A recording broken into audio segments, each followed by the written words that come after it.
तो अपन स्टार्ट कर रहे हैं आज मोल कॉन्सेप्ट।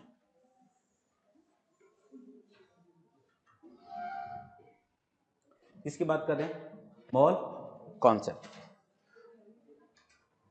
मोल कॉन्सेप्ट की यदि हम बात करते हैं तो सबसे पहले अपन बात करते हैं फर्स्ट ऑल मोल की। इसकी बात करें अपन मोल। What is mole? एक बार ये जेट में पूछा हुआ क्वेश्चन है कि यूनिट ऑफ सब्सटेंस, तो किसी भी सब्सटेंस की जो यूनिट है वो क्या होगी? मोल। तो फर्स्ट पॉइंट है unit of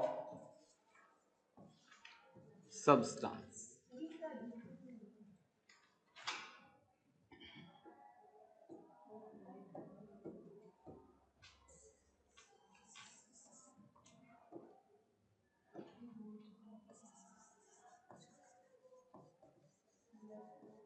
unit of substance, तो ये अपने लिए क्या होगा आंसर?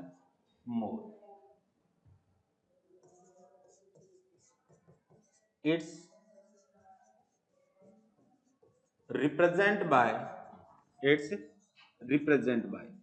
तो इसको हम किससे रिप्रेजेंट करते हैं?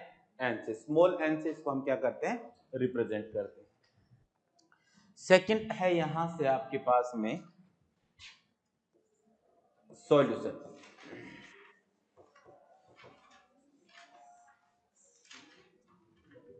मोल को हम किस में कैलकुलेट करेंगे? एक सॉल्यूशन। तो इस चीज को देखो, सॉल्यूशंस में हम किसको कैसे नोट करना है, क्या पढ़ना है, क्या करना है, तो समझना बेटा एक बार। सॉल्यूशन, फर्स्ट और सॉल्यूशन क्या है?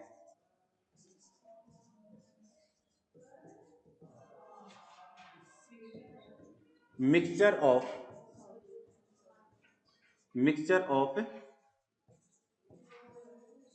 सोल्यूट एंड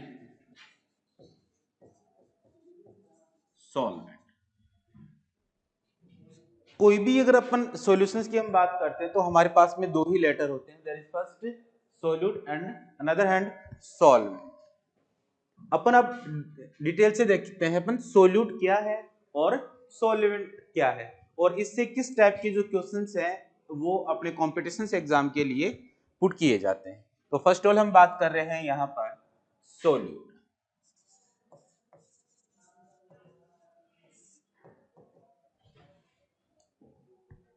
सोल्यूट क्या है? तो देखना यहां पर सोल्यूट क्या होगा? Substance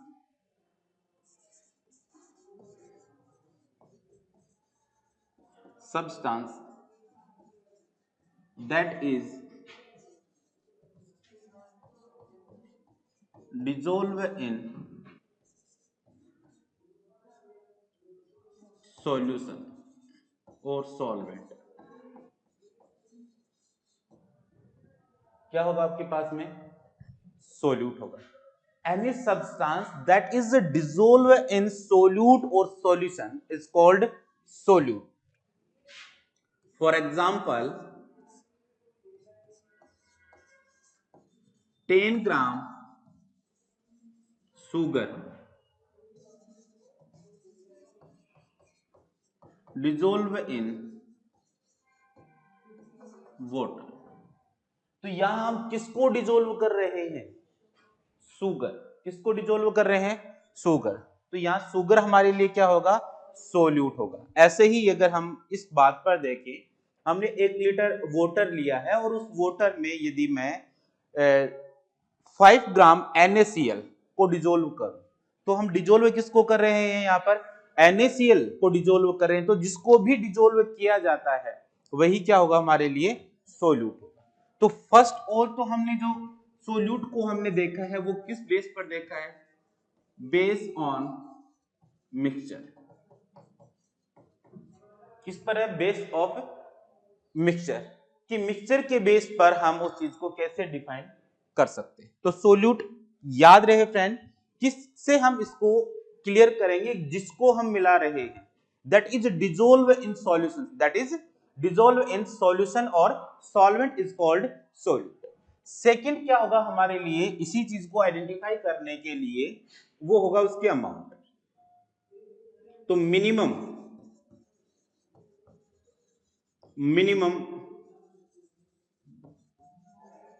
amount of substance in solution is called solute। ये किस बेस पर है? ये base of amount, base of amount. कोई भी सॉल्यूशंस हमारे पास में दे रखा है जो कि डिफरेंट टाइप के सब्सटेंस से बना हुआ है, तो उसमें हमें ये नोट करना है कि उन सब्सटेंस में मिनिमम अमाउंट है वो किसकी है, वही हमारे लिए क्या होगा, सोल्यूट होगा। फॉर एग्जांपल इस चीज को हम आइडेंटिफाई कैसे करेंगे, जैसे एस सॉल्यूशन, एग्जांपल है as solution containing by 22 gram of benzene and 122 gram of CCl4। Questions क्या हमारे पास में, एज सॉल्यूशंस कंटेनिंग, एक सॉल्यूशन था वो तैयार किया गया है by 22 gram of benzene, that means 22 gram benzene and plus 122 gram of carbon tetrachloride CCl4, 122 gram of CCl4। इसी में हमें आइडेंटिफाई करना है कि सोल्यूट क्या है और सॉल्वेंट क्या है। तो हमारा जो कॉन्सेप्ट था वो ये था कि minimum amount of substance in solutions, तो इन दोनों को मिलाकर हमने एक सॉल्यूशन प्रिपेयर किया और उसी में से हमें आइडेंटिफाई करना है कि हमारे लिए जो सोल्यूट होगा वो कौन होगा। तो इन दोनों में मिनिमम अमाउंट किसकी है, बेंजीन जो है वो तो कितने ग्राम में है, 22 ग्राम में है, और CCl4 है वो कितने ग्राम में है, 122 ग्राम में है। दैट मींस जो मिनिमम अमाउंट है वो कौन सी अपने पास में, बेंजीन है। तो यहां पर जो सोल्यूट जो होगा हमारे पास में, सोल्यूट होगा वो कौन होगा, यहां पर बेंजीन होगा। क्लियर? फर्स्ट ऑल हम बात कर रहे थे सॉल्यूशंस क्या है। A mixture of solute and solvent is called solutions। Mixture of solute and solvent is called solutions। और solutions की यदि हम बात करते हैं तो यहाँ पर दो लेटर हमारे पास में अलग आते हैं, एक फर्स्ट है वो तो है solute और सेकंड है वो है solvent। किसी भी सॉल्यूशन में हमें पहले तो फर्स्ट ऑल हमें ये आइडेंटिफाई करना है, ये जस्टिफाई करना होगा, ये क्लियर करना होगा कि सोल्यूट कौन है और सॉल्वेंट है वो कौन है।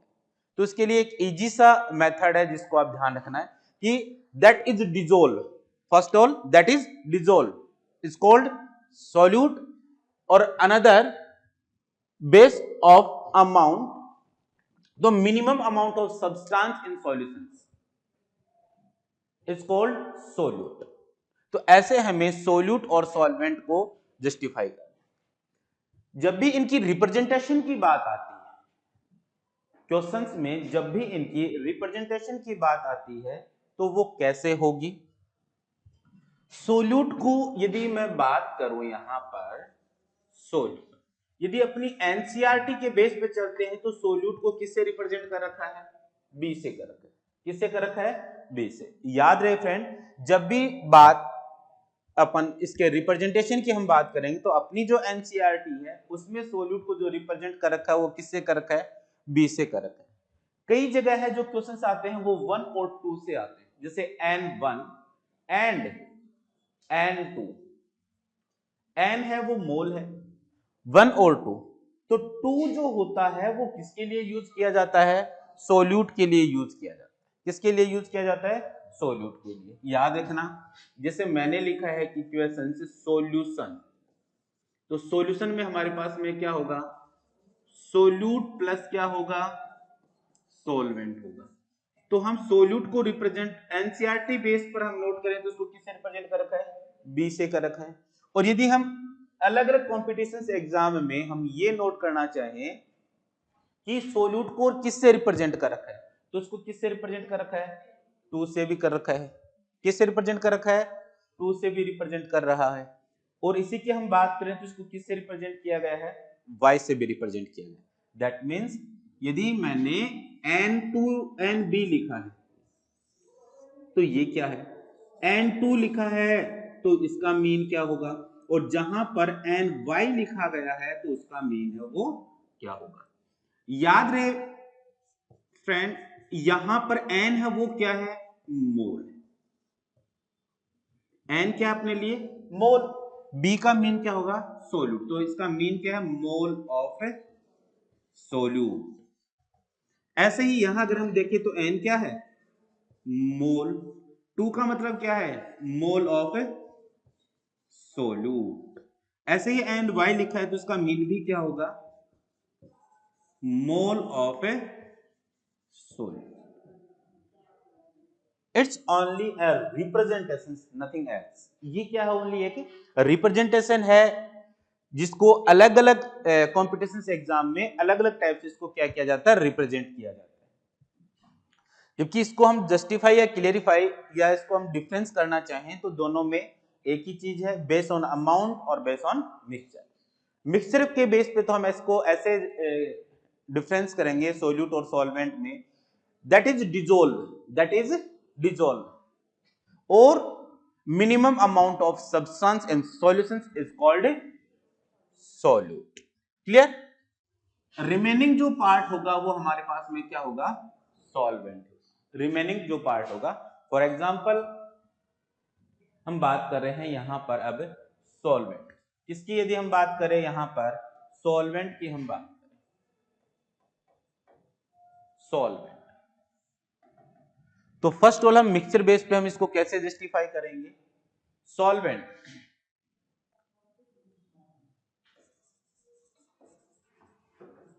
substance in which dissolve solute is called solvent। जिसमें हम सोल्यूट डिजोल्व कर रहे हैं, in which dissolve, for example 10 gram sugar dissolve in water, किसमें डिजोल्व किया गया है, यहां पर वाटर में, तो वाटर हमारे लिए क्या होगा, सॉल्वेंट होगा। क्या होगा, सॉल्वेंट होगा। ध्यान रखना है, इन विच डिजोल्व, तो ये हमारे लिए क्या होगा, सॉल्वेंट होगा। दूसरा, हम यदि इसको हम अमाउंट बेस पर हम इसको जस्टिफाई करना चाहें तो ये क्या होगा, maximum amount of substance in solution is called solvent. Example 22 gram benzene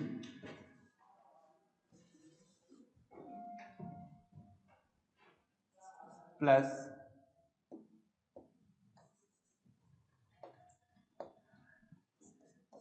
122 gram CCl, इनको मिलाकर एक सॉल्यूशन है वो प्रिपेयर किया गया है। तो यहां पर मैक्सिमम अमाउंट है वो किसकी है, CCl4। किसकी है, CCl4 की है, और यही हमारे लिए क्या होगा, सॉल्वेंट होगा। सॉल्वेंट के लिए एक इंपॉर्टेंट चीजें हम बता देते हैं। एक तो होता है इनऑर्गेनिक सॉल्वेंट। क्या होता है, इनऑर्गेनिक सॉल्वेंट। और दूसरा मोस्टली क्या लिखते हैं, ऑर्गेनिक सॉल्वेंट। इनऑर्गेनिक सॉल्वेंट के तौर पर हम जिसका यूज करते हैं वो क्या होगा, आपके पास में H2O होगा। और यदि हम ऑर्गेनिक सॉल्वेंट के तौर पे यूज करते हैं तो हम इसको हम किसका यूज करते हैं, ether and benzene.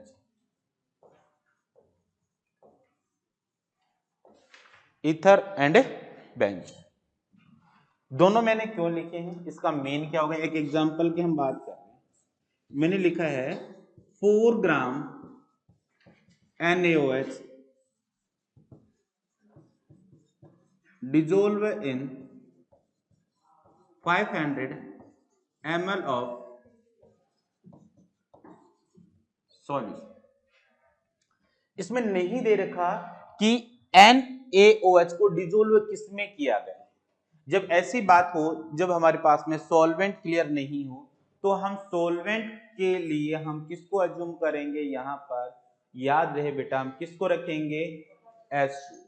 Most of हम जो रखते हैं वो क्या रखते हैं, 90% में हम क्या रखते हैं, यहाँ पर H2O रखते हैं। इनऑर्गेनिक सॉल्वेंट का हम यूज करते हैं। ऐसा नहीं है कि हर केस में हम H2O ही रखें, जरूरी ऐसा नहीं है। अगर वो ऑर्गेनिक सॉल्वेंट की बात कर रहा है तो हम ईथर या हम बेंजीन का यूज करेंगे, वहां पर H2O का यूज नहीं करेंगे। तो ये तो था सोल्यूट और सॉल्वेंट। अगर इसके रिप्रेजेंटेशन की हम बात करें यहां पर, तो इसको हम किससे रिप्रेजेंट करेंगे, यहां पर A से, या हम किससे रिप्रेजेंट करेंगे 1 से, या इसको हम किससे रिप्रेजेंट करते हैं X से। जैसे मैंने यहां पर नोट किया है Na, क्या नोट किया मैंने Na, या मैंने नोट किया है N1, या मैंने नोट किया है NX। तो Na का मींस, N का मींस तो क्या है मोल ऑफ, A मींस क्या है अपने पास में सॉल्वेंट, N1 का मीन भी क्या होगा मोल ऑफ सॉल्वेंट, Mx का मीन है वो भी क्या होगा हमारे पास में मोल ऑफ सॉल्वेंट। तो जैसा कि एक सॉल्यूशंस में 2 ही पार्ट्स होते हैं अपने पास में, एक तो क्या है सोल्यूट और दूसरा क्या है सॉल्वेंट। एक तो सोल्यूट है और दूसरा क्या हमारे पास में सॉल्वेंट। दोनों को आप इजीली आप यहां से क्या कर सकते हो, डिफरेंस कर सकते हो दोनों में कि सोल्यूट है वो कौन सा होता है और सॉल्वेंट है वो कौन सा होता है। तो आपको सिर्फ इतना ध्यान रखना है कि जिसको डिजोल्व किया गया है वो तो सोल्यूट है, और इन विच डिजोल्व वो हमारे लिए क्या होगा सॉल्वेंट होगा, या जिसकी मिनिमम अमाउंट है वो सोल्यूट होगा और जिसकी मैक्सिमम अमाउंट है वो हमारे लिए क्या होगा सॉल्वेंट होगा। अगर हमारा टॉपिक सॉल्यूशंस क्लियर है, अगर आप समझ चुके हो, तो अब हम बात करते हैं मोल की। किसकी बात करते हैं मोल, कैलकुलेशन ऑफ ए मोल। अब हम जो बात कर रहे हैं वो किसकी बात कर रहे हैं, कैलकुलेशन ऑफ मोल। अब हमें मोल है इसी का ही हमें कैलकुलेट करना है कि मोल को कैसे कैलकुलेट करना है। तो मोल जो है इसको हम 3 टाइप्स में हम इसको डिवाइड कर सकते हैं। सबसे पहले व्हेन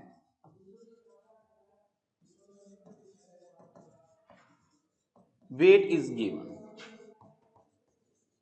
क्या गिवन हमारे पास में वेट दे रखा फर्स्ट। तो सेकंड जो हम इसको हम डिवाइड कर सकते हैं वो आपके पास में क्या होगा, व्हेन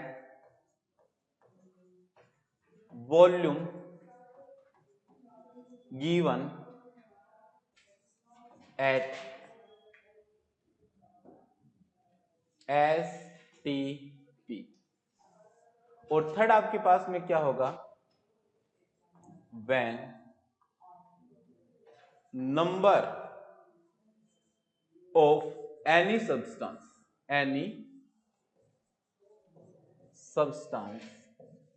is given। आपके पास में 3 कंडीशंस होंगी यहां पर। फर्स्ट कंडीशन तो क्या होगी आपके पास में सोल्यूट और जो सॉल्वेंट है उनका क्या गिवन है वेट गिवन, क्या गिवन है वेट गिवन है। और दूसरी कंडीशन हमारे पास में क्या होगी, उनका वेट ना देकर वो क्या देगा हमें वॉल्यूम देगा, और किस पे देगा एसटीपी। एसटीपी का मीन क्या होता है आपके पास में यहां पर standard temperature and pressure. Standard temperature and pressure, standard का मीन क्या है, कि यहां पर जो टेम्परेचर जो होगा वो तो कितना होना चाहिए, 298 केल्विन होना चाहिए। प्रेशर जो होगा वो क्या होगा, 1 atm होगा। और यहां पर उसकी कॉन्सेंट्रेशन जो होगी, कॉन्सेंट्रेशन जो होगी वो क्या रहेगी, 1 मोलर रहेगी। क्या रहेगी, 1 मोलर रहेगी। इस कंफ्यूजन नहीं होना, इस मोलर को भी हम पढ़ेंगे। यहाँ पर मोलर का जो मीन है वो क्या है, मोलरिटी। क्या है, मोलरिटी है, जो कॉन्सेंट्रेशन का एक फैक्टर है कैलकुलेट करने के लिए। तो आपको देखना स्टैंडर्ड, स्टैंडर्ड का मीन क्या है। यहाँ पर स्टैंडर्ड का मीन ये है कि जब हम मोल कैलकुलेट कर रहे हैं सोल्यूट और सॉल्वेंट, जब हमें मोल कैलकुलेट कर रहे हैं सोल्यूट और सॉल्वेंट के, उस समय उस टाइम पर हमारे लिए जो टेम्परेचर होना चाहिए वो तो कितना होना चाहिए, 298 केल्विन होना चाहिए सॉल्यूशन का। प्रेशर उस पर कितना लगना चाहिए, 1 एटमॉस्फेरिक प्रेशर के बराबर होना चाहिए, इक्वल होना चाहिए, ना तो कम होना चाहिए ना ही ज्यादा होना चाहिए। और कॉन्सेंट्रेशन है उस सॉल्यूशंस की वो हमारे पास कितनी रहनी चाहिए, 1 मोलर रहनी चाहिए। उस कंडीशंस को हम क्या बोलते हैं, स्टैंडर्ड। यदि इनमें से एक भी चीज को आपने वेरिएबल कर दिया, वो टेम्परेचर हो सकता है, प्रेशर हो सकता है और कंसेंट्रेशन हो सकती है, तो ऐसे केस में वो कंडीशन हमारे लिए स्टैंडर्ड नहीं रहती, उनको हम बोलते हैं नॉन स्टैंडर्ड। क्या बोलते हैं, नॉन स्टैंडर्ड। एक तो हम लिखते हैं एसटीपी, एसटीपी का मीन होता है स्टैंडर्ड टेम्परेचर एंड प्रेशर, और एक होता है एनटीपी, एनटीपी का मतलब होता है नॉन स्टैंडर्ड एंड टेम्परेचर। एक तो एसटीपी है, तो एसटीपी का जो मीन होता है वो तो क्या होता है, स्टैंडर्ड टेम्परेचर और प्रेशर, और एक क्या होता है एनटीपी, एनटीपी का मीन क्या होता है, नॉन स्टैंडर्ड और टेम्परेचर एंड प्रेशर। क्लियर। तो ऐसे केस में हम मोल कैसे कैलकुलेट करेंगे, फर्स्ट ऑल जब आपके पास में वेट गिवन हो, एग्जांपल के तौर साथ देखते हैं अपन, इसको बेटर क्लियर होगा। जैसे हमारे पास में होगा 4 ग्राम NaOH dissolve in 250 ml of solutions। ये हमारे पास में क्वेश्चन दे रखा है। हमारे पास में क्वेश्चन है कि 4 ग्राम NaOH dissolve in 250 ml of solutions। एक क्लियर और कर देता हूं कि जितने भी मैंने यहां पर जो एग्जांपल लिखे हैं ये कोई रैंडमली यूं ही नहीं लिखे गए हैं, ये जितने भी मैंने एग्जांपल्स यहां लिखे हैं ये एनसीईआरटी के एग्जांपल है। अगर आप एग्रीकल्चर केमिस्ट्री को या प्योर केमिस्ट्री को जब आप पढ़ोगे और अपने इस चैप्टर को पढ़ोगे 11th में तो ये आता है some basic concept of chemistry के नाम से, और 12th में जो आता है ये मोल कॉन्सेप्ट या सॉल्यूशन के नाम से ये चैप्टर है। और इन दोनों चैप्टर को जब आप एनसीईआरटी को आप क्लियर करना चाहोगे, जब एनसीईआरटी के क्वेश्चन सोल्व करोगे तो आपको यही क्वेश्चन है आपको वहां पर मिल जाएंगे। और ऐसा इसलिए हम करते हैं ताकि एग्जाम में जो क्वेश्चंस आए उसकी लैंग्वेज और उसके डाटा अप्रोक्स मैक्सिमम हमें मिले एग्जाम में, क्योंकि कॉम्पिटिशन एग्जाम जो है उसमें 12 प्लस स्टैंडर्ड की, तो उसमें मोस्ट ऑफ वो एनसीईआरटी से ही क्वेश्चंस पुट करते हैं। इसका मीन क्या है, तो सबसे पहले हम यहां से जस्टिफाई करेंगे कि सोल्यूट कौन है, और उसके बाद में हम देखेंगे यहां पर कि सॉल्वेंट कौन है। तो जैसा कि हम पढ़ चुके हैं, देख चुके हैं इस बात को कि substance that is dissolve, that is dissolve, that means हमने डिसॉल्व किया किसको है, वही हमारे लिए क्या होगा, सोल्यूट होगा। तो इस क्वेश्चंस को हम देखें तो क्या लिखा गया है इसमें, 4 ग्राम NaOH डिसॉल्व इन, किसको डिसॉल्व कर रहे हैं हम यहां पर, NaOH को। According two questions 4 gram NaOH dissolve in 250 ml of solutions, mean NaOH dissolve in NaOH, NaOH को डिसॉल्व कर रहे हैं तो सोल्यूट हमारे लिए क्या होगा यहां पर, NaOH होगा। अब किसमें डिसॉल्व किया गया है ये क्वेश्चंस में एकदम से क्लियर नहीं हो रहा। जब ऐसे दे रखा हो कि हमें ये क्लियर नहीं हो रहा कि उसको किसमें डिसॉल्व किया गया है, तो यहां पर हम जो सॉल्वेंट रखेंगे, मैं पहले ही क्लियर कर चुका हूं, वो हम किसको मानेंगे यहां पर, H2। किसको मानेंगे, H2। अगर यहां क्वेश्चंस में लिखा होता, नोट होता, गिवन होता inorganic solutions, inorganic solution, then हम किसको यूज करते हैं, हम यहाँ पर ईथर या बेंजीन को, और 9-10 जो भी परसेंटाइल है इसकी उसमें मोस्ट ऑफ हम बेंजीन का यूज करते हैं, या बेंजीन के बाद में हम किसका यूज करते हैं, ईथर का। तो यहाँ पर सोलवेंट जो हुआ हमारे लिए वो क्या हुआ, एसिड। क्लियर। अब हमें यहां से कैलकुलेट क्या करने हैं बेटा, मोल कैलकुलेट करना। क्या कैलकुलेट करने हैं, मोल। तो देखो क्या है, व्हेन वेट इज गिवन, जब क्वेश्चंस में क्या गिवन हो, वेट, और बिल्कुल हमारे पास में यहाँ पर सोल्यूट का क्या गिवन है, वेट गिवन है, 4 ग्राम NaOH, ग्राम है दैट मींस उसका वेट है। अगर वेट गिवन है तो फॉर्मूला क्या होता है, तो देखो मोल के लिए फॉर्मूला होगा, मोल इक्वल्स क्या होगा आपके पास में, गिवन वेट अपॉन में क्या होगा, उसका मोलर मास। Very good. क्या होगा, गिवन वेट अपॉन क्या होगा, मोलर मास होगा। इसके रिप्रेजेंटेशन की हम बात करते हैं तो मोल को किससे रिप्रेजेंट किया जाता है, स्मॉल n से, और वेट को किससे रिप्रेजेंट किया जाता है, W से, और मास को हम किससे रिप्रेजेंट करेंगे, m से। तो मोल का जो फॉर्मूला हुआ, जब हमारे पास में वेट गिवन हो तो मोल इक्वल्स क्या लिखेंगे हम, W/m लिखेंगे। लेकिन हम बात किसकी कर रहे हैं, यहां पर किसकी बात कर रहे हैं, सोल्यूट की बात कर रहे हैं। तो n सोल्यूट को हम बेटा किससे रिप्रेजेंट करते हैं, B से। तो NB इक्वल्स क्या होगा, WB अपॉन क्या होगा, MB होगा। WNB बराबर क्या होगा, WB अपॉन में क्या होगा, MB होगा। अगर इसी क्वेश्चंस को हम सोल्व करना चाहें बेटा, इसी क्वेश्चंस को हम क्या करना चाहें, सोल्व करना चाहें, तो उसको हम कैसे सोल्व करेंगे, उस पॉइंट को हम थोड़ा सा नोट कर लेते हैं। NB हमें कैलकुलेट करना है, WB there is NB, N क्या है, मोल, B क्या है, मोल ऑफ सोल्यूट, क्या है, मोल ऑफ सोल्यूट, W क्या है, वेट ऑफ, B का मीन क्या है, सोल्यूट, M B, M क्या है, मोलर मास ऑफ, B का मीन क्या है यहां पर, solute.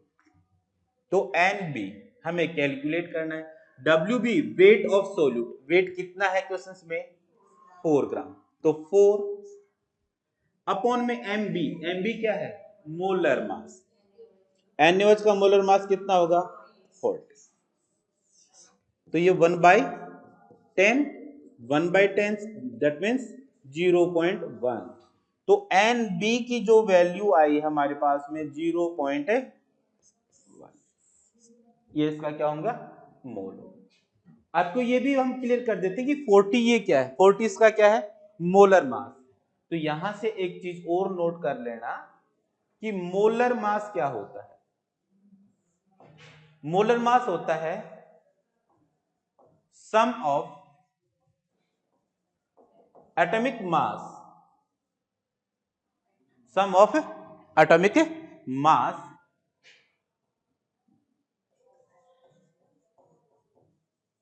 Present in molecule, present in molecules. जैसे एग्जांपल पर हम देखें, NaOH को ही नोट कर लेते हैं। तो यहां एटम कौन कौन से हैं, यहां पर हमारे पास में 3 atom, that is first Na plus second O plus third hydrogen. Sum of atomic mass, sodium का एटॉमिक मास कितना है, 23, ऑक्सीजन का कितना एटॉमिक मास, 16, हाइड्रोजन कितना है, 1। 23 plus 16 plus 1, 3 plus 6 9, 9 plus 1 10, carry 1, 1 plus 2 3, 3 plus 1 4। तो इसका जो मोलर मास जो होगा वो कितना होगा, 40 ग्राम। कितना होगा यहाँ पर, 40 ग्राम होगा। और यही चीज हमने यहाँ पर नोट किया है कि NB जो मैंने लिखा है यहाँ पर कितना नोट किया था मैंने, 40 ग्राम मैंने यहाँ पर नोट किया था। अगर आप किसी भी एलिमेंट का अगर मोलर मास कैलकुलेट करना चाहते हो तो कर सकते हो, जैसे अपन ने नोट किया है H2SO4, इसका ये भी आपको क्या करना है, मोलर मास। तो मोलर मास क्या होता है? Sum of atomic mass present in molecule. तो फर्स्ट ऑल हमें यहां से एटम निकालो। एक तो हाइड्रोजन है, दूसरा कौन सा है? सल्फर है, तीसरा कौन सा है? अब हाइड्रोजन कितने हैं? 2 है। सल्फर कितना है? 1। ऑक्सीजन कितने हैं? 4 है। 2 हाइड्रोजन का मोलर मास 1 प्लस सल्फर का कितना? 32 प्लस ऑक्सीजन 4 है। एक ऑक्सीजन का कितना है? 16। 2 1 जा 2 प्लस 32 प्लस 16 4 जा 64। इसको हमें सम करना है। देखो सम करते हैं अपन यहाँ पर 64 32 plus 2 2 plus 4 4 plus 2 6 6 plus 2 8 6 plus 3 9। तो H2S4 का मोलर मास होगा वो कितना होगा? 98 ग्राम। बाकी अगर आप दूसरा कोई लेक्चर देखोगे, हमारे से जस्ट पहले वाला लेक्चर देखोगे, तो उसमें आपको मोलर मास भी कैसे कैलकुलेट करते हैं और उनके एटॉमिक मास क्या है ये भी नोट करवा रखा है। तो फर्स्ट ऑल जब हम मोल की बात कर रहे हैं कि मोल कैसे कैलकुलेट कर ले, कंडीशन कौन सी?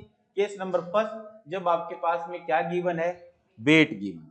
क्या गिवन है? उसका वेट गिवन। क्लियर? सेकंड वाली कंडीशंस की हम बात कर रहे हैं जब हमारे पास में क्या है? एसटीपी पर क्या गिवन है? Volume given. एसटीपी पर क्या गिवन है? Volume given. आपको एक चीज और क्लियर कर देता हूं, जब भी आप जेट के क्वेश्चन सोल्व करने के लिए जाओगे तो आपको ये एग्जांपल है अपने जेट एग्जाम में पुट किया हुआ है, आप नोट कर सकते हो, देख सकते हो। वहां पर इनकी मोलैरिटी कैलकुलेट की गई थी, लेकिन उसका ये जो पार्ट जो है उसमें था ये क्वेश्चन, मोल कैलकुलेट करने पड़ते हैं हमें वहां पर। सेकंड केस की यदि हम बात करते हैं, जब हमारे पास में उसका क्या गिवन किए हमें उसका व्हेन वॉल्यूम गिवन। सेकंड जो केस है हमारा वो क्या है? Volume given at STP. जब एसटीपी पर हमें क्या दे रखा है? उसका वॉल्यूम दे रखा है। कंडीशन नंबर सेकंड, जब एसटीपी पर हमें क्या गिवन हो? उसका वॉल्यूम गिवन हो। क्वेश्चंस को हम देखते हैं। सबसे पहले अपन बात करते हैं यहां पर, किसको नोट करते हैं? एसटीपी। किसको नोट कर रहे हैं यहां पर? एसटीपी। एसटीपी एसटीपी का मीन, जैसे हम पहले भी मैंने इसी लेक्चर में हमने नोट किया है कि यहाँ पर दो आते हैं, एक तो एसटीपी होता है और एक क्या होता है? एनटीपी होता है। एसटीपी का मतलब जो है मीन जो है वो हमारे पास में होगा स्टैंडर्ड टेम्परेचर एंड प्रेशर, और दूसरा है एनटीपी, इसका मीन होगा यहां पर non standard temperature and pressure. Standard temperature and pressure और non standard and temperature. Standard conditions की हम बात करें, किसकी हम बात करें यहां पर? Standard condition.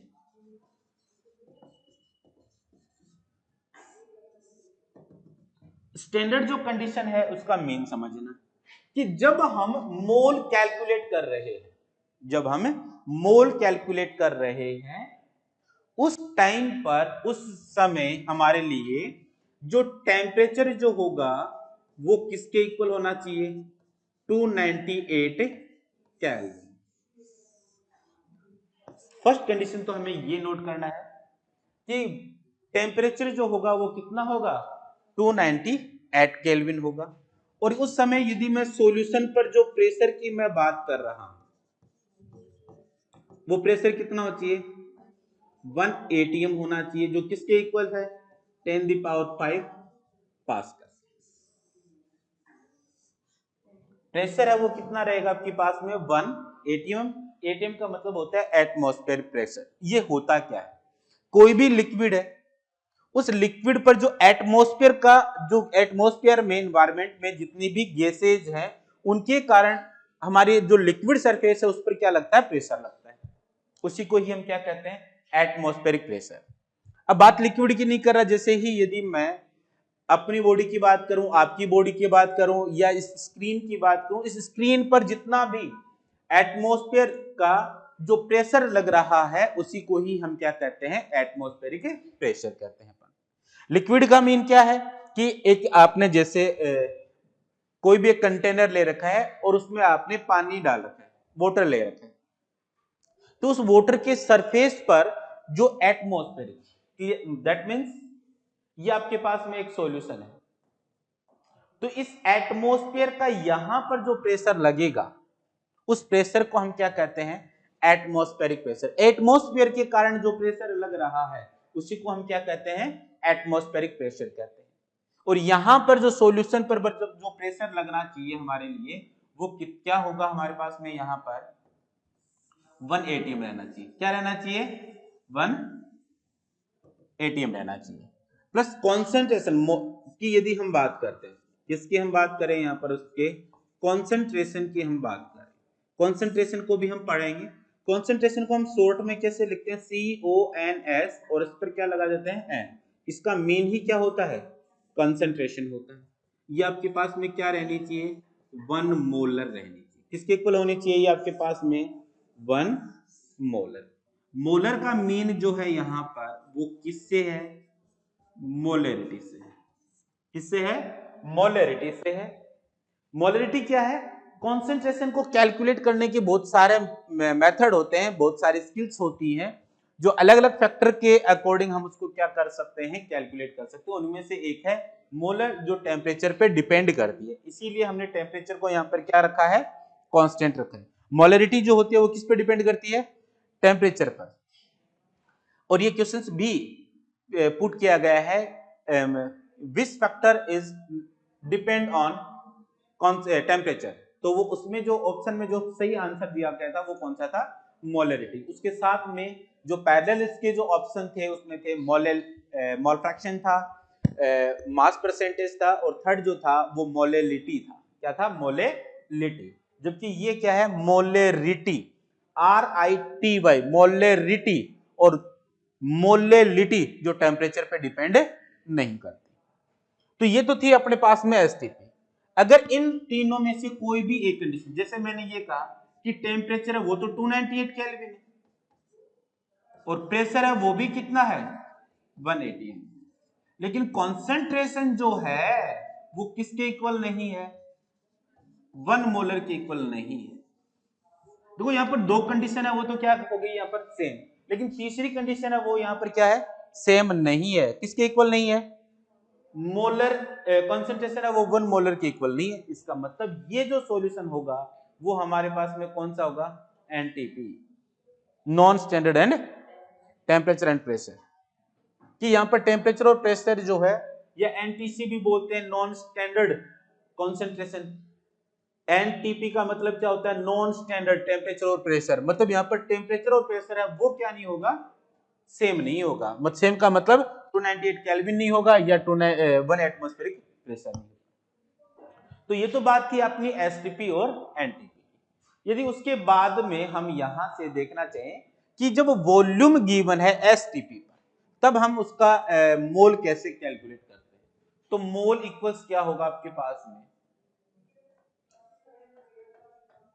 गिवन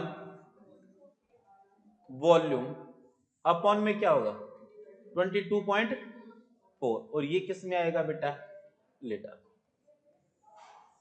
ये आपके पास में क्या होगा, मोल का फॉर्मूला होगा। क्या होगा, मोल का फॉर्मूला। मोल को हम किससे रिप्रेजेंट करते हैं, एन से, equals given volume, given volume, तो हम क्या लिखेंगे, V अपॉन में क्या होगा 22.4। ये किसका फॉर्मूला बना, मोल का। और अगर मैंने लिखा है NB इक्वल्स क्या लिखा है, V अपॉन 22.4, दैट मीन्स ये किसके मोल हो गए, अब मोल ऑफ सोल्यूट के। क्यों, क्योंकि यहां पर हमने क्या लिखा है, B लिखा है। तो ये दूसरा फॉर्मूला है, कौन से केस के अंदर, जब हमारे पास में उसका क्या दे रखा है, वॉल्यूम दे रखा है। क्या दे रखा है, वॉल्यूम दे रखा है। जैसे यहां पर हम बात करें क्वेश्चंस की, यदि हम बात करें क्वेश्चंस नोट करते हैं, इफ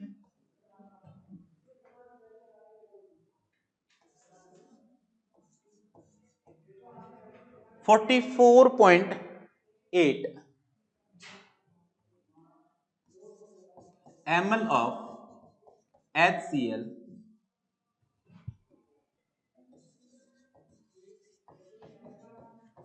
dissolve in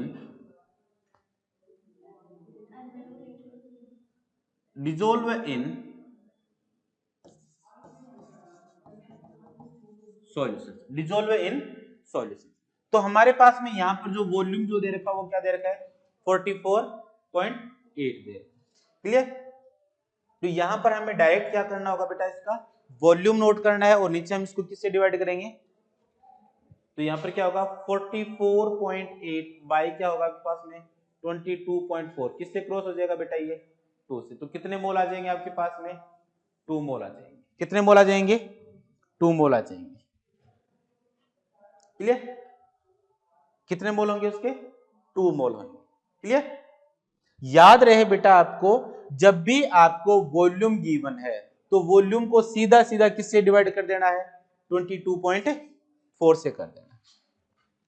थर्ड इसका जो केस जो है बेटा वो आपके पास में कौन सा है, नंबर गिवन। क्या गिवन है, number given.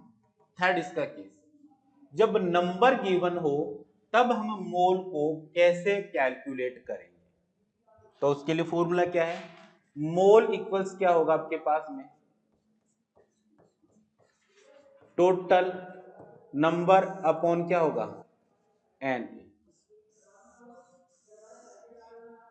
Total number N A क्या है, what is N A, N A क्या है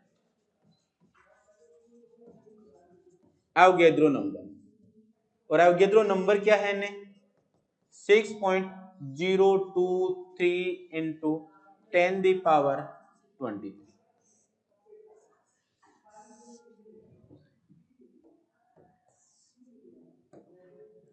क्या होगा आपके पास में एन ए इक्वल्स क्या होगा 6.023 into 10⁻23 N A.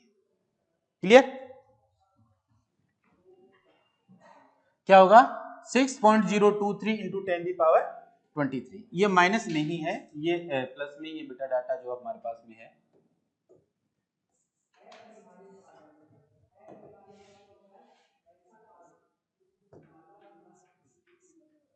Ten the power 23।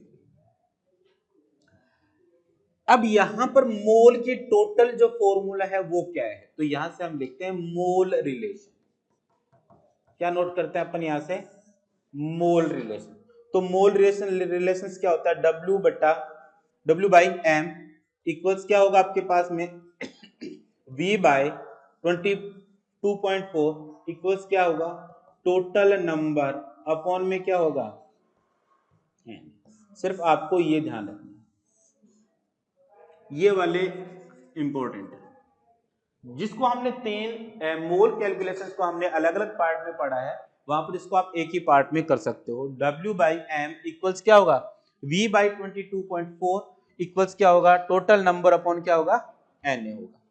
यहां से यदि वेट दे रखा है तो ओनली किसका यूज करेंगे W बाई एम का। अगर वॉल्यूम दे रखा है ओनली तो किसका यूज करेंगे V बाई 22.4 का। और अगर नंबर गिवन है तो हम किसका यूज करेंगे ओनली टोटल नंबर अपॉन में किसका यूज करेंगे N। लेकिन आपको मैं बता देता हूं 2022 और 23 शायद मे बी 22 यहां से एक क्वेश्चन पुट किया गया था बेटा अपने जेट में, यहां से एक क्वेश्चन पुट किया गया था। वो क्वेश्चन क्या था उस क्वेश्चन की हम बात करते हैं। उसमें क्वेश्चन दिया गया था कि 8 ग्राम क्या था आपके पास में 8 gram of solute 8 gram of solute dissolve in 5.6 liter of solution at STP। Clear. यहां से क्वेश्चन क्या दिया गया था 8 gram of solute dissolve in 5.6 litre of solution. ये क्वेश्चन गिवन था हमारे पास। ठीक है। और क्वेश्चंस में क्या पुट किया गया था बेटा नंबर 1 मोलर मास, क्या पूछा गया था? Molar mass. और दूसरा से पूछी गई थी बेटा, वो क्या पूछा गया था? Vapour density. क्या पूछा गया था आपसे? Vapour density. तो मोलर मास इक्वल्स क्या होता है आपके पास? Very good. मोलर मास बराबर क्या होता है? 2 इंटू क्या होता है? वीडी। क्या है? मोलर मास इक्वल्स क्या होगा? 2 इंटू क्या होगा? वीडी का मतलब क्या है? Vapour density. क्या है?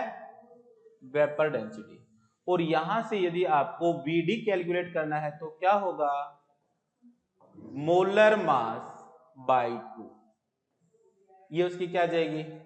वेपर डेंसिटी आ जाएगी। क्या आ जाएगी उसकी? Vapour density. क्लियर?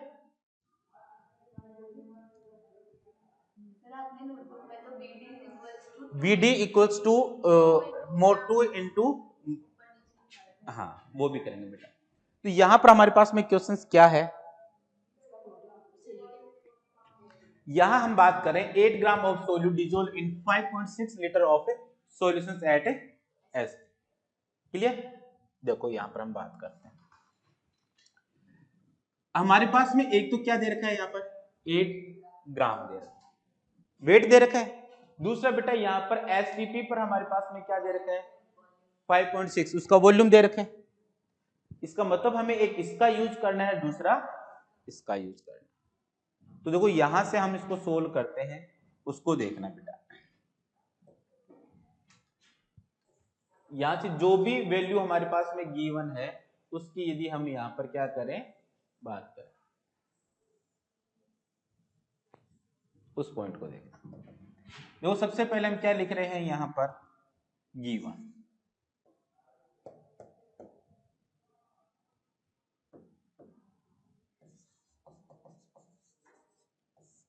एक तो वेट दे रखा है, वेट कितना बेटा? 8 ग्राम। दूसरा हमारे पास में क्या दे रखा है? वॉल्यूम दे रखा है, वो कितना है? 5.6 लीटर। और ये किस पर दे रखा है? हमारे पास में फॉर्मूला क्या था? W by M equal V by 22.4 equals क्या था? टोटल नंबर अपॉन में क्या था? हमें ये वाला कॉन्सेप्ट दे रखा है क्वेश्चन में, और दूसरा ये वाला दे रखा है। किसको स्किप कर दो यहां से? तो फॉर्मूला हमारे पास में क्या बचा? W by M equals V by 22.4। M तो निकालना है हमारे पास में, तो W तो हमारे पास में क्या दे रखा है? 8 ग्राम। एम हमें आपको कैलकुलेट करना है, V कितना दे रखा है?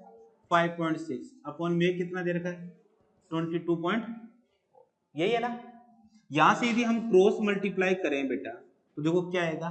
8 इंटू 22.4 इक्वल 5.6 इंटू क्या होगा? एम। कैलकुलेट क्या करना है? एम। यहां पर क्या होगा?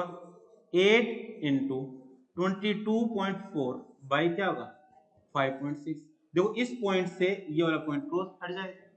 5.6 को देखो हम मल्टीप्लाई करते हैं 4 से। 6 4 जा 24, 2 5 4 जा 20 plus 2 22। How many times? 4 times. 8 4 जा बेटा कितना हो गया? 32। क्या आ जाएगा उसका? 32। अब मोलर मास जो आया है बेटा वो तो किसका है? इसका 32। क्लियर? अब वेपर डेंसिटी निकालनी है तो इसको किससे डिवाइड कर दो? 2 से। किससे डिवाइड कर दो? 2 से। तो क्या जाएगा आंसर? 16। क्या जाएगा? 16। क्लियर? और ये क्वेश्चन किस में पुट किया गया था बेटा? जेट में पुट किया गया था। पेपर आपको पता है या तो 22 का सेशन है या कौन सा है? 23 का। एज इट इज क्वेश्चन है ना ये वाला। कब पूछा गया था? मे बी 22 और 23। क्लियर? 16 32 को हमें 2 से डिवाइड करेंगे तो बेटा क्या होगा? 16 नहीं। क्लियर? तो ये बेटा क्या है? मोल। और आपके लिए एक चीज और भी है कि इस बार 2025 का जो सेशन होगा उसमें ऐसी उम्मीद की जा रही है कि मोल कॉन्सेप्ट से एक क्वेश्चन न्यूमेरिकल के लिए हमें देखने को मिलेगा। फर्स्ट जो पार्ट आज हमने किया है मोल कॉन्सेप्ट का, मोल से रिलेटेड, किससे होगा वो मोल से रिलेटेड होगा। और सेकंड इसका जो इंपॉर्टेंट पार्ट बनता है वो बनता है इसकी कंसंट्रेशन फैक्टर से। किससे बनता है? कंसंट्रेशन फैक्टर से बनता है, जिसको अपन कल के लेक्चर में नोट करेंगे। क्लियर?